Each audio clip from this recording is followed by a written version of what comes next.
happen next time. Hey everyone, it's Todd. It's Friday, and of course it's Collections Friday, so I do have a collection to show today, as you can see. My little skit, I just wanted to talk about my dad and grandpa growing up, and some of you guys can relate to this, being my age or older, maybe some of the younger guys.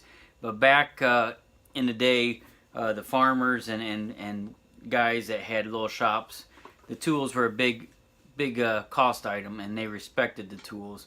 They didn't exactly keep them polished or clean. Some did, but most of the farmers and kids I grew up with, their parents, the tools were respected, and you wiped them off and you put them away.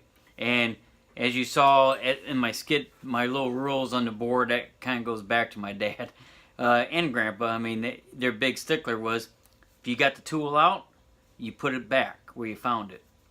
And you, of course, it had to be clean. It wasn't, we always wiped them off, but they weren't polished clean. But they were always cleaned up and put away. But there was always the spot where they kept it. And if you wanted to get my dad and grandpa mad on the farm is when they're working on a piece of equipment, they can't locate a tool when it's time to work on it. And someone was going to get blamed. But, I mean, their saying was, hey, 3 strikes and you're out of the shop and barn for a while.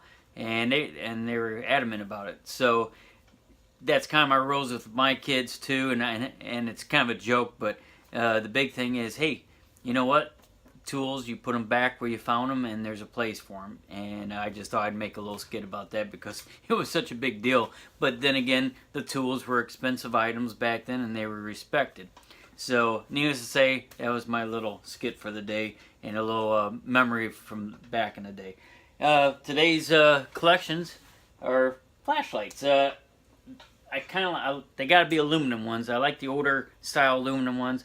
I don't know, just something about the way they were made, and the way they look, kind of space age. I always liked them, so whenever I come across these at auctions, if they're in a box, I keep them. And the ones that are in great shape, like this is an old Evan Ready, this is a Rayovac. But a lot of them are. Some even keep some of the smaller ones, and they are. And you know what's funny is all these I'll put batteries in them, and they still work. Even the small pin light one works. And I don't have my glasses, so I can't tell you what all these are. Hold on.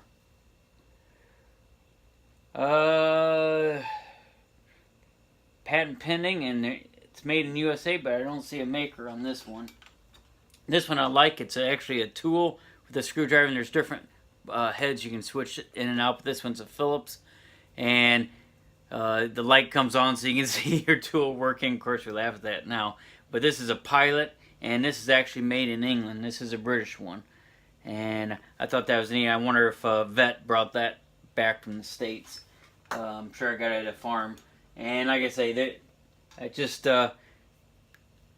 collect these type of flashlights, and that's my collection. I got a variety of them. A lot of you guys may have these, or may your grandparents or parents have some of these laying around. And if they're in good condition, believe it or not, they're getting more collectible. They're kind of like the old radios. A lot of people are wanting these items more. I don't know if to display or to keep, but they are kind of neat. And if you can find them in great shape and they're taken care of course, I take the batteries out so they don't get corroded. But anyway, that's my collection, and might want to keep an eye out for those, especially if you have grandparents or something. If they have some, kind of keep them in a safe place, because they are worth some money now. People are starting to collect these items, and if you find a really neat space age ones, they're more desirable, I believe, and they are cool. So anyway. Thanks everyone, and you guys have like I say, a safe weekend, happy holiday, and if you have any good memories of your grandfather or parents, hey, throw in a comment. I'd love to hear them. Take care everyone.